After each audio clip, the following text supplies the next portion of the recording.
Assalamualaikum warahmatullahi wabarakatuh. Pengajian pada asar di Masjid Istiqlal pada hari Rabu 13 November 2024 bertepatan dengan tanggal 11 Jumadil Awal 1446 disampaikan oleh Hajjah Sri Sabahatun LCMA. Dalam sore ini beliau menyampaikan masalah fikih sunnah lin nisa. Bab yang dikaji adalah sholat jamaah untuk perempuan. Untuk menyingkat waktu, marilah kita ikuti bersama-sama pengajian yang disampaikan oleh Hajjah Sri Sabahatun LCMA. Alhamdulillah, pada sore hari ini kita melaksanakan sholat berjamaah di Masjid Istiqlal. Semoga Allah Subhanahu wa taala menerima amal ibadah kita. Amin amin ya rabbal alamin. Alhamdulillah, pada sore hari ini kita semua dalam keadaan sehat walafiat dan kita akan membahas kitab Jami' Fiqh Sunnah lin Nisa karangan Abu Anas Hamid Ahmad At-Thahir. Pada sore hari ini kita akan bahas sebab sholatul jamaah lin nisa, bagaimana sholat jamaah untuk perempuan. Di sini dikatakan bahwa la tajibu sholatul jamaah ala nisa bi ijma'il ulama. Tidak wajib sholat jamaah bagi perempuan menurut ijma' ulama. Walakin tetapi yashra'u lahunna al jamaah bila khilaf wa sholatul mar'a fi jamaah takunu ala nu'ain. Tetapi memang perempuan tidak diwajibkan sholat berjamaah seperti di masjid, tetapi disyariatkan, diperbolehkan wanita melaksanakan sholat berjamaah di masjid maupun di tempat lainnya. Di sini ada dua macam. Yang pertama, sholat tunisa khalfu imratin tu'min, bagaimana perempuan sholat berjamaah sesama wanita. Hadza masyru' lahunna li umurin salasa. Ini sangat disyaratkan bagi perempuan berjamaah sesama perempuan karena ada tiga hal. Yang pertama, umumul hadis al-waridah fi fadli sholatul jamaah. Umumnya hadis tentang sholat jamaah. Dalam sebuah hadis Rasulullah SAW bersabda, sholatul jamaah tufaddil sholatul fadli al-farad bi 27. Jadi sholat jamaah lebih utama daripada sholat sendiri 27 kali lipat. Pahala sholat jamaah 27 kali lipat daripada kita sholat sendiri. Dari hadis ini merupakan hadis yang umum, mencakup pada perempuan dan laki-laki. Jadi tidak ada bedanya pahala perempuan dan laki-laki ketika melaksanakan sholat berjamaah. Masing-masing mempunyai pahala sebanyak 27 kali lipat daripada sholat sendiri. Kemudian yang kedua, ada mewurudun nahya bi sholatil ma'ra bin nisa. Tidak ada larangan bagi perempuan untuk sholat berjamaah. Yang ketiga, fi'lu ba'du sahabiyat kaum Salamah wa Aisyah,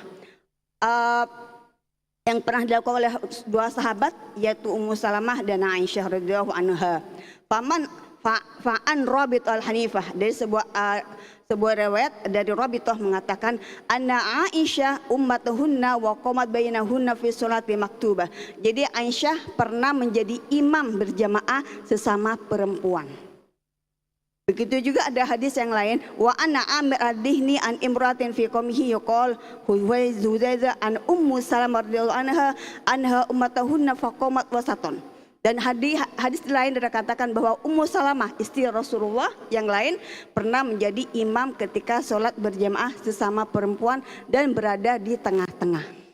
Jadi perempuan sholat berjamaah sama perempuan monggo, itu tidak ada larangan. Wa hadza al-fi'l min as-sahabiyat ma adami wujudil mukhalifah yadullu ala masyru'at imamatun nisa. Dengan demikian maka ini menunjukkan bahwa disyariatkannya sholat berjamaah sesama perempuan. Waqat warada al-athar, begitu juga banyak hadis yang lain yang membolehkan tentang kebolehan ini. Kemudian selanjutnya, mana haqqu bil imama minhunna, siapakah sih yang berhak menjadi imam kalau sesama perempuan? Ini disebutkan fa idza shallat jama'atun nisa fa inna haqquhunna bil imam aqra'uhunna li kitabillah. Kalau ada sesama perempuan mau sholat, maka yang berhak menjadi imam adalah orang yang paling tahu tentang kitab Allah, yang paling tahu tentang Al-Quran. Fa in kanu fil qira'ati sawa'un fa alaihim husna. Seandainya masing-masing kemampuannya sama, skillnya sama, sama-sama bisa Al-Quran, maka yang lebih tahu tentang hadis. Jadi orang yang lebih mahir, orang yang lebih pintar itu diutamakan untuk menjadi imam sholat berjamaah sesama perempuan. Dan ini berlaku juga kepada laki-laki.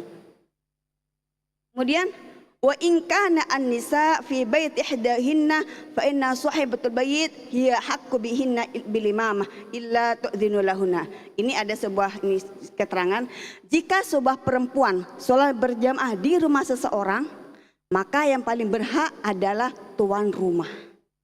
Ada pengajian, ibu-ibu maupun bapak-bapak ada acara mau salat berjamaah di sebuah rumah, maka yang berhak menjadi imam adalah tuan rumah. Illa antu'dzana li ghairiha, kecuali tuan rumah mengizinkan kepada yang lain. Jadi kalau kita sholat berjamaah di rumah teman atau di rumah keluarga, monggo kita persilahkan dulu tuan rumah. Ketika tuan rumah persilahkan lain, silahkan, nggak apa-apa. Artinya ada izin, ada tata krama, kita mendahulukan tuan rumah karena kita berada di rumah beliau. Kemudian di sini dikatakan di hadis Abi Sa'ud Al-Ansari qala Rasulullah sallallahu alaihi wasallam, ya ummu al-qaum aqra'uhum li kitabillah fa in kanu al-qira'ah sa'un walahum as-sunnah fa in kanu fi sunnah sawan fa dum ahli jurah wala yu'minu ar-rajul fi suatihi la yaqudu fa in kana fi ala taqbillah bi idzni. Jadi di sini dikatakan bahwa kalau menjadi imam yang paling tahu tentang Al-Qur'an, kalau sama skillnya sama, maka yang diutamakan adalah orang yang lebih tahu tentang hadis. Kemudian mauqifuha fi sholat minhunna fi sholah, bagaimana posisi perempuan menjadi imam sesama perempuan. Idza ammat al-mar'a an-nisa fi sholah fa innaha taqifu fi wasatihinna. Jadi kalau perempuan berjamaah, maka imam berada di tengah-tengah, bukan di depan. Seperti laki-laki. Walaysa amamahunna, dan bukan di depan. Ibu-ibu kalau sholat berjamaah sama perempuan monggo, tapi posisi imam ada di tengah-tengah, lurus dia, tidak ke depan. Kama taqaddama fi Aisyah wa dan ini sudah dilakukan oleh Aisyah radhiyallahu dan juga Ummu Salamah. Jadi ketika perempuan sesama perempuan sholat berjamaah, maka sebaiknya imam berada lurus posisinya dengan jamaah yang lain, bukan berada di depan. Kemudian selanjutnya, khairu susufin nisa, bagaimana sebaiknya safnya perempuan. Idza kanat al-mar'ah tusalli ma'an nisa ba'idan wa mufaridat 'anil jama'ah rijal fa innahu yufaddilu as-saf al-awwal falladhi ba'dahu. Kalau sesama perempuan salat berjamaah, maka yang lebih utama adalah saf yang pertama. Dalam sebuah hadis dikatakan innallaha wa malaikatahu yusholluna 'ala sufufil awwal. Jadi Allah dan malaikat bersalawat terhadap saf yang awal. Jadi kalau kita sholat berjamaah, sepertinya Allah dan malaikat itu bersalawat terhadap orang yang saf pertama. Ini juga untuk pada yang bapak-bapak yang laki-laki. Amma, kemudian poin yang kedua, amma idza kunna yusalluna khalfur rijal fa khairu sufufihinna fi akhiriha. Tetapi ketika perempuan sholat berjamaah dengan laki-laki, yang paling baik adalah saf paling belakang. Wa syarruha awwaluha, dan yang paling jelek adalah di depan. Apalagi suatu tempat yang sempit, jangan sampai berdekatan sehingga naudzubillah ketika ruku kesentuh mamanya kakinya laki-laki, itu bisa membatalkan sholat. Jadi hati-hati ketika kita sholat berjamaah antara perempuan dan laki-laki, perempuan usahakan paling belakang. Kecuali sudah di belakang full, monggo di depannya lagi. Jadi mulainya dari belakang. Tetapi kalau sesama perempuan, paling baik adalah di depan. Itu posisi perempuan kalau sholat berjamaah baik dengan laki-laki yang bukan muhrim. Kemudian poin yang kedua, hal tajharu al-mar'a fi sholatiha binisa. Apakah perempuan menyaringkan suaranya ketika sholat menjadi imam dengan sesama perempuan? Tajharu al-mar'a fi sholatil fajar. Boleh perempuan menyaringkan suaranya ketika sholat yang nyaring, umpamanya subuh, maghrib, isya, boleh. Wa in kana thamma rijalu fala tajhar. Tapi kalau ada laki-laki sebaiknya jangan terlalu nyaring. Illa ayyakuna min maharimiha, kecuali ada muhrim. Kemudian poin yang kedua, sholatun nisa khalfur rijal, bagaimana sholat perempuan di belakang laki-laki. Yashra'u lil mar'a an tusalli al jamaah khalfur rijal, disyariatkan perempuan sholat berjamaah di belakang laki-laki. Fa an Anas radhiyallahu anhu qala sallaitu ana wa yatim fi baitina khalfu Nabi sallallahu alaihi wasallam wa ummi Salamah khalfaha. Jadi pernah Rasulullah bersolat berjamaah dengan Ummu Salamah, berarti Ummu Salamah salat berjamaah dengan Rasulullah dengan jamaah yang lain. Berarti dibolehkan perempuan salat berjamaah di belakang laki-laki. Wali hadis Ummu Salamah qalat kana Rasulullah SAW idza sallama qama an-nisa hina tafidu taslimuhu wa jamkuthu wa maqama yasiran. Begitu juga Rasulullah ketika salat bersama dengan perempuan di belakangnya. Wa istafadu min hadhil hadis ghairuhan. Jadi kita mengambil manfaat dari kedua hadis ini mengatakan bahwa jawazu sholatul mar'a khalfu sufur rijal, dibolehkan perempuan salat di belakang saf laki-laki. Innal mar'a taqifu khalfu rijal hatta idza lam takun maha imratun ukhra. Kalau umpamanya ada perempuan sendiri, tidak ada yang lain, fa innaha taqifu wahdaha fil safil akhir, maka perempuan itu harus berada di paling belakang. Fadzalika idza shalat am ar-rajul min mahrimiha wahdaha faqifu. Jadi perempuan posisinya ketika dengan non muhrim maka posisinya harus paling belakang, jangan di depan. Waqad qala Ibnu Mas'ud kana ar-rijal wa nisa fi Bani Israil yusalluna jami'an fakan al-mar'a laha khalil al-qail. Kemudian selanjutnya ada sebuah catatan di sini. Idza waqafat al-mar'a fi saffir rijal wa amamuhum batalat sholatuhu. Seandainya ada posisi sholat berjamaah, imam laki-laki di depan, ternyata perempuan di depan, di belakangnya laki-laki, apa yang terjadi? Batalat sholatuhu, maka tidak sah sholatnya. Ala al-asoh, ini menurut pendapat yang sahih. Idza lam yakun dzalik ad-darura aw ghairi 'alaiha, kalau tidak ada darurat. Tambihan. Idza, selain itu apa lagi? Idza infarada al-rajul wa zawjihi aw ihda maharimihi fa shalla biha fa hadza jaiz bila khilaf. Kalau umpamanya ada dua orang laki-laki tapi muhrim, bapak dengan anaknya perempuan atau suami istri, maka dibolehkan. Tetapi la yajuzu ayya umma ar-rajul imra ajnabiyah bimunfarida, tetapi tidak boleh laki-laki perempuan salat berdua yang non muhrim. Illa, kecuali ada yang mendampinginya, boleh laki juga boleh perempuan. Dalam hadis secara umum dikatakan la yakhluwanna rajulun bimratin fa inna salithu syaitan, tidak boleh berkhulwat laki perempuan karena ketiganya adalah setan. Jadi kalau kita hanya berdua dengan non muhrim, maka sebaiknya jangan salat berjamaah, satu-satu aja. Kecuali ada teman lagi bertiga, monggo. Karena ini untuk menjaga jangan sampai berkhulwat. Selain itu apa? Yajuzu ayya umma ar-rajul majmu'ah minan nisa, boleh laki-laki menjadi imam bagi sekelompok perempuan. Di anna ijma'ihinna yanfi al-khulwah, karena perempuan yang banyak berarti dia tidak bukan khulwah. Wa li adami wurudun nahyi an dzalika, tidak ada larangan untuk hal itu. Walau warada an ba'da salaf walakin hadzal mahallu haitsu tu'minu fitnah. Tetapi ini harus benar-benar dijaga, jangan sampai menjaga fitnah. Tadi disebutkan idza shalla an-nisa khalfu saffi rijal syarru sufuha an-nisa awwalaha, maka ketika tadi saya sampaikan, ketika laki-laki perempuan salat berjamaah, maka yang paling tidak bagus ketika di safun awal. Baiknya maka perempuan dimulainya dari saf belakang, sehingga benar-benar ada batas antara laki dan perempuan, depan dan belakang. Jangan merempet karena ini urusannya salat. Wa idza shalla an-nisa khalfu rijal bihaitsu la yarawna ar-rijal fayajibu an la yarfa'na ru'usahunna min al-sujud illa ba'da ruku' sujud. Kalau laki-laki salat dengan laki-laki, perempuan salat dengan laki-laki, maka perempuan jangan sampai menaikkan kepalanya ketika sujud sebelum imam bangun. Karena takutnya naudzubillah auratnya terbuka. Kemudian ada lagi poin yang pertama, walaka antusolli as-sabi khalfu sabi. Bagaimana idza kana mumayyizan aliman bis-shalah takifina khalfahu faqad shalla Umar. Jadi kalau ada anak laki-laki yang mumayyiz, anak umur 10 tahun, 11 tahun, maka boleh perempuan berdiri di belakangnya. Kita punya anak laki-laki umur 11 tahun, dia sudah mumayyiz, sudah paham, maka posisi anak laki-laki itu di depan perempuan, di depan ibunya. Walaupun sang ibunya profesor, walaupun sang ibunya sudah hatam Quran, tapi tetap posisi laki-laki di depan. Walaupun itu anak kita, walaupun cucu kita. Begitulah dalam ibadah. Kita tidak bisa dilogikakan, ini ibadah, kita harus bisa mengikuti apa yang disyariatkan dalam ibadah. Oleh karena itu, ada beberapa hal, ba'du hukukul bil jamaah, ini ada beberapa hukum dalam sholat berjamaah. Yang pertama, yajibu taswiyatus sufuf, diwajibkan untuk merapatkan shaf dan jangan sampai ada yang kosong. Ada hadis yang mengatakan Tawwu sufufakum fa inna taswiyatus sufuf min tamis shalah. Rapatkanlah shaf kalian karena merapatkan shaf merupakan kesempurnaan salat.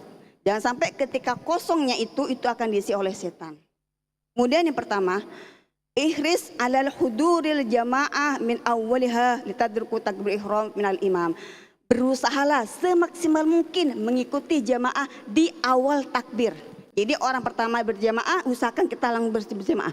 Jangan sampai kita masbuk kecuali hal-hal yang dororoh. Ada hadis yang mengatakan, man sholla arba'ina yawman fi jamaah yadruku at-takbir ala awal kataballahu lahu bara'atani.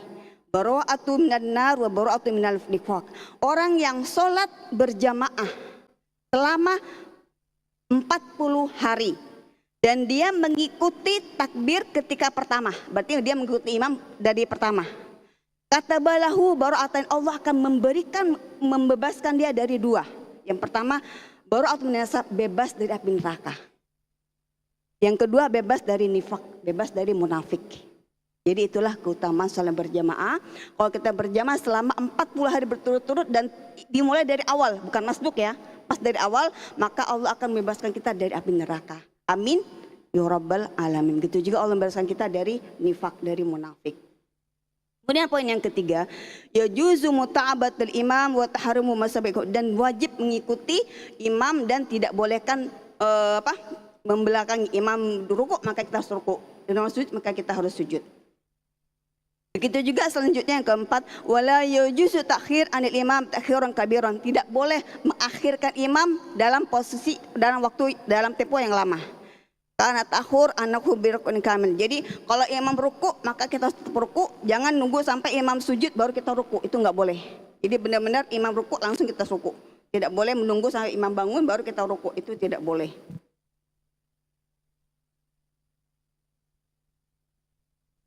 Kemudian idza shallat wahdaka li khalfi sufi nisa bi adzin batala sholatuhu li hadis. Jadi tadi disebutkan bahwa kalau ada laki-laki ternyata sholat di belakang perempuan maka sholatnya batal. Ada hadis yang mengatakan fa amara Nabi sallallahu alaihi wasallam ayyauda shalah. Pernah waktu itu Rasulullah menyuruh seorang sahabat untuk sholat lagi karena ternyata di depannya ada perempuan. Jadi tidak boleh laki-laki berimam pada perempuan. Walaupun perempuan ini profesor, perempuan itu sudah hafid, tapi tetap menjadi imam adalah laki, bukan perempuan.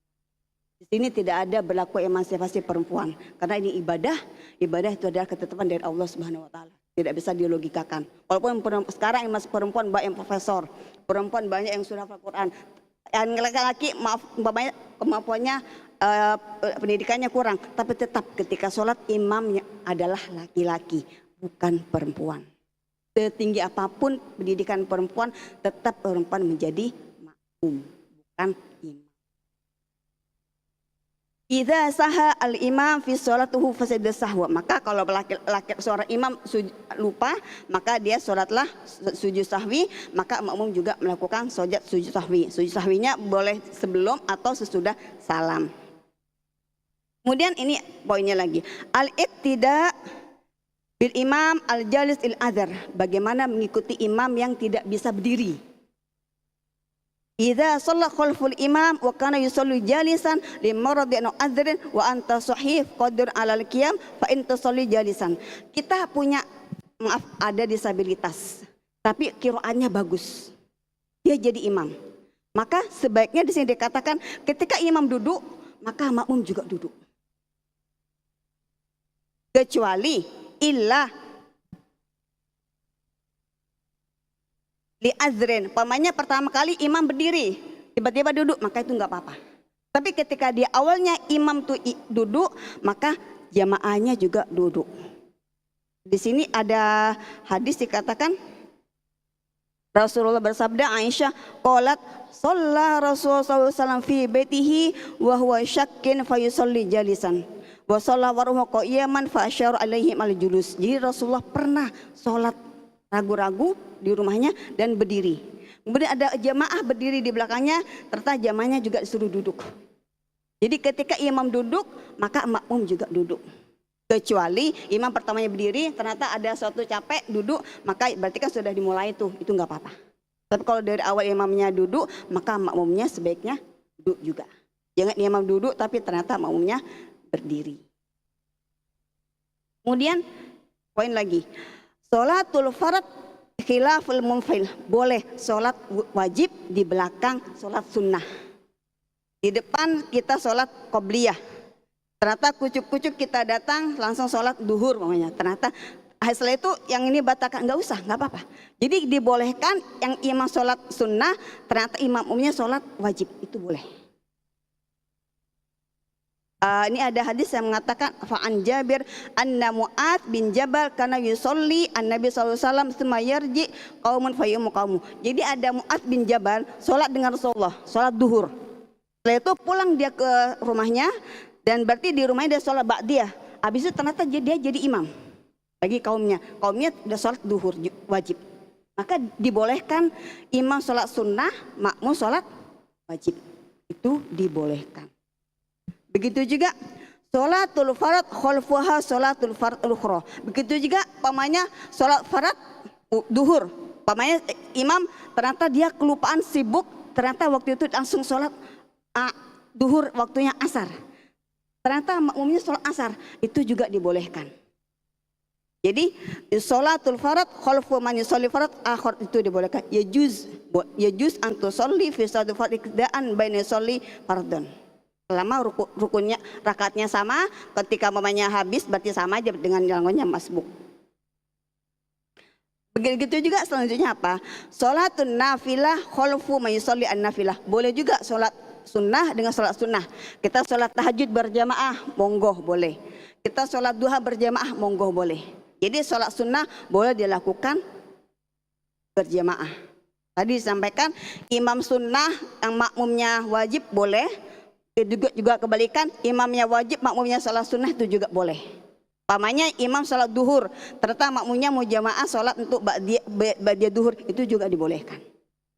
Yang penting niatnya berjamaah. La yajuzu tasyiyatun nisa bi'idhina ala ba'dil miqra'ah wa takbir. Jadi kalau perempuan menjadi imam, sebaiknya suaranya jangan dinyaringkan. Maunya nggak pakai mic, boleh ya, maunya di masjid perempuan, tapi usahakan jangan pakai mic, jadi suaranya jangan sampai keluar karena ini sholat. Sholatul mar'a as-masbuk, bagaimana perempuan yang masbuk. Jadi kalau perempuan masbuk, dukhul alal imam alal hal idrak fadilat jamaah idza dukhul al masjid wa hum yusalluna adkhul alal imam al halati walau kan aqdal akhir qabla salam liqauli famadrak. Jadi dibolehkan salat wanita salat masbuk selama belum salam. Tapi kita tahu bahwa rakaat dihitung ketika imam ruku. Ketika sudah bangun maka rakaatnya tidak kehitung satu. Maka si makmum mengganti dengan rakaat yang dia kurang.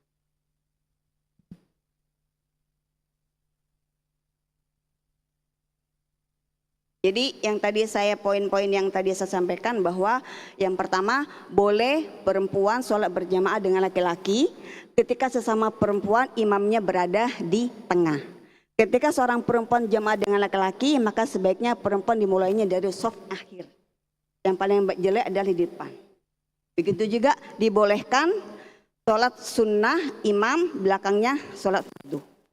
Begitu juga kebalikan dibolehkan sholat fardu di belakangnya ternyata sholat sunnah. Atau dua-duanya sholat sunnah, tahajud berjamaah, duha berjamaah itu dibolehkan. Dan tidak dibolehkan kalau dua orang laki-laki perempuan yang bukan muhrim sholat berdua. Sebaiknya ngajak yang lain. Kalau nggak bisa sebaiknya satu-satu. Karena menghindari khulwah. Menghindari berduaan dengan non-muhrim. Marilah kita sama-sama berdoa. Semoga ini bermanfaat. Astaghfirullahaladzim. Astaghfirullahaladzim.